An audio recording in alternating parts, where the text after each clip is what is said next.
Let's take some time to talk about the HTTPS protocol and the role of certificate authorities.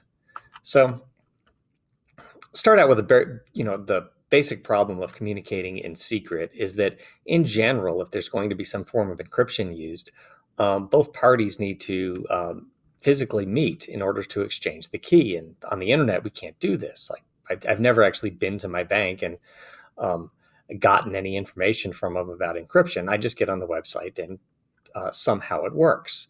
So what we're going to look at today is when you see the lock there and the HTTPS rather than an HTTP, one is how does this work? And then the other one, what does it mean in terms of our security?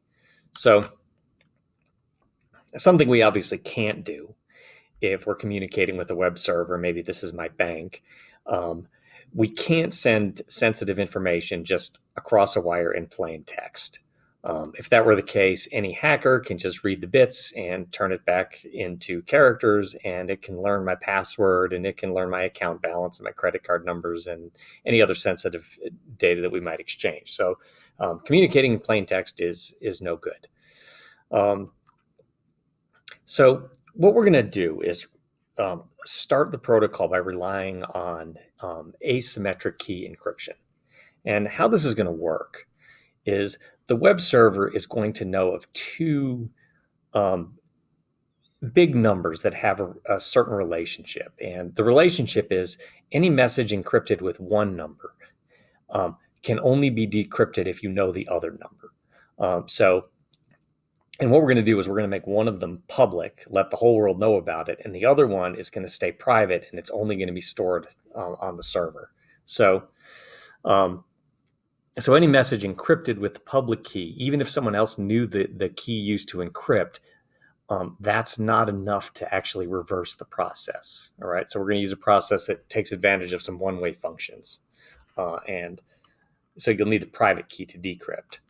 All right, so here's how communication might start out. My computer's going to have to send a request to the web server, that says something like, hey, I'd like to talk in secret. All right, this is going to be our hello message. And this is out in the open. All right, anybody can see this. This is going to have to be in plain text because we haven't established our encryption method yet. And the web server is going to reply or could reply with their public key. And so once my computer gets the public key, what I could do is take their public key and then my sensitive information, maybe my password, and I can put it into some mathematical formula. And that mathematical formula is going to spit out a bunch of gibberish. All right, so this is encrypted. This is maybe my pet's name encrypted, my password encrypted. And so I could send this along to the bank, and and when the bank gets it, what they'll do is they'll take their private key and my encrypted text and put it into that algorithm. RSA is a commonly used one, and it should result back into my password. All right. Now, this seems pretty good because if a hacker's listening, even if the hacker also has the public key, right, that's not enough information because they're missing the private key to decrypt this. So this is still just gibberish to a hacker in between. All right. So what we might think about is like, okay, well, that seems to work pretty well. But now the web server is going to talk back to me. And that means I need to have a public key and a private key. And I need to give them my public key. And every computer in the world needs its public and private keys. And this is a lot of keys to keep track of. And, we're going to have some problem authenticating these keys at some point. And another problem we have here is that asymmetric key encryption is just slow relative to symmetric key encryption. So we're going to make a little modification, all right? I'm not starting out exactly how the HTTPS protocol works. I'm going to show you the problems that we can kind of iterate our way to the final protocol. So we'll change something in this first or one of these early steps, and When I get their public key, instead of immediately sending sensitive information like a password, right, I'm going to swap that out, and my browser is going to generate a long random number, and this long random number is going to be a symmetric key. So now what I can do is I can send, so the public key and this random number go into the algorithm and out spits some kind of random text. And I can send this random text to the web server again. The hacker can't get at it because they don't have the private key. And when the web server gets my encrypted text, they use the private key and put it into some algorithm, and it should spit out the symmetric key. And so at this point, right, both parties are aware of the symmetric key, and we can use this symmetric key for all of our traffic all of our encrypted traffic back and forth. We can use the same encrypted key, and the encryption is going to take place much faster. Encryption and decryption is going to take place much faster. So we're only going to use the asymmetric encryption to establish a shared symmetric key. All right, but we still have a little bit of a problem here. So I'm going to insert a hacker again who's listening in. And so let's suppose this web server is in the process of sending me its public key. What a hacker could do is intercept that public key, and the hacker can have their own public key and private key, and the hacker can send along, instead of sending me this, so this is a computer in the middle, instead of sending me the legit public key from the web server, they're going to keep this, and they're going to send me their own public key. And so what's going to happen is, I'm fooled, and I encrypt my symmetric key with the hacker's public key, and then the hacker gets it on the way back, and they now have their own private key. They can decrypt this, and now I'm sending sensitive information to the hacker instead. And the hacker could even, now the hacker also has the web server's public key, so they could actually look at, unencrypt my information, and then look at it and steal whatever they want out of there, and then just re-encrypt it using the bank's public key, and then send it along back to the bank, and the bank would then decrypt it with their private key, and the bank would have no idea either. So what we have here actually is what's known as a man-in-the-middle attack. All right, so we've got to find a way to stop this problem. So we're going to introduce another concept, and that's called a security certificate. So a security certificate is, and this is digital, hopefully, obviously, but this is going to be a document that contains two things. It's going to contain the website's public key and a digital signature.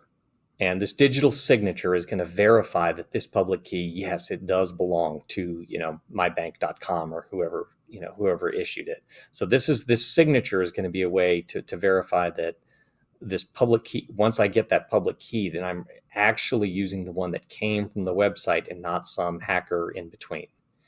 And the security certificates, they are issued by corporations called certificate authorities.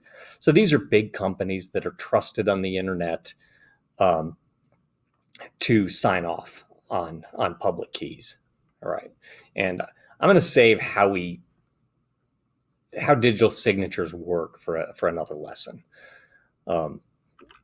Just don't want this video to get too long.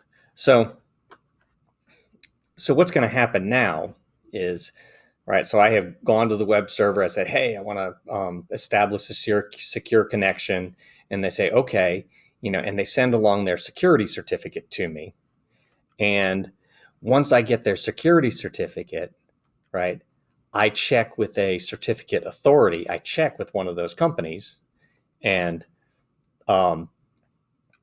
and I find out that yes, the signature on this thing is legit, and therefore the public key is real, and that's when I can go ahead and send my symmetric key right to the web server, and then they will decrypt it, and both of us have the so now both of us have the same symmetric key, and then we communicate back and forth.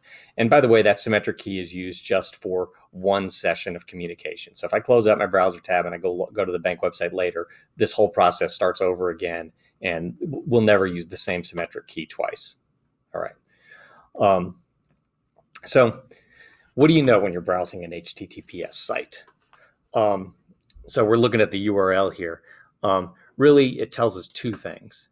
One, we know that the identity of the web host has been verified. So when I'm on a website that says, bbnt.com or something like that, or here I have awesomeanimals.com, I know that all of the information is actually coming from this site. And I also know that all the traffic between me and the web server is encrypted. So none of the text nobody intercepting our traffic can read any of the text on the page, whether it's public or it's behind, or if it's behind a password protected area.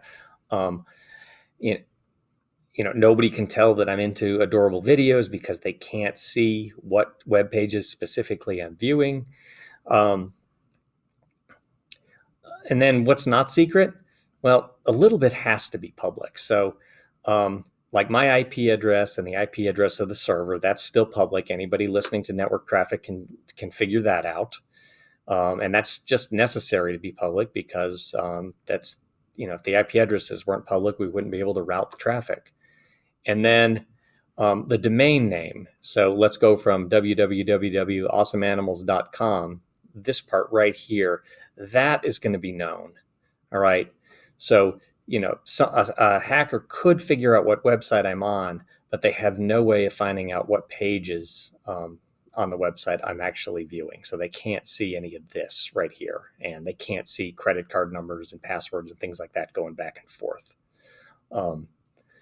Just one more thing I thought of, like while I'm thinking about this, one more thing that you might look at is like, well, what about when I do private browsing or incognito browsing, a private window or incognito window? What does that mean? And that has nothing to do with network security at all. All that means is when you close out that window, your browsing history for that session is going to be destroyed on your computer, but everything is still happening over the network the same way. So it's good for when you're on Amazon, shopping for Christmas presents for your mom and you don't want her to see what things you looked at, but it doesn't, but everything on the network still behaves the same.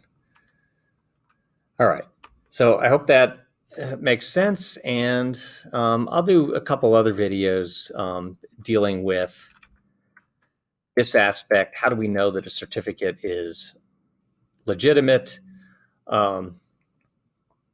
And also, I'll link to one that explains a little bit how digital signatures work. All right.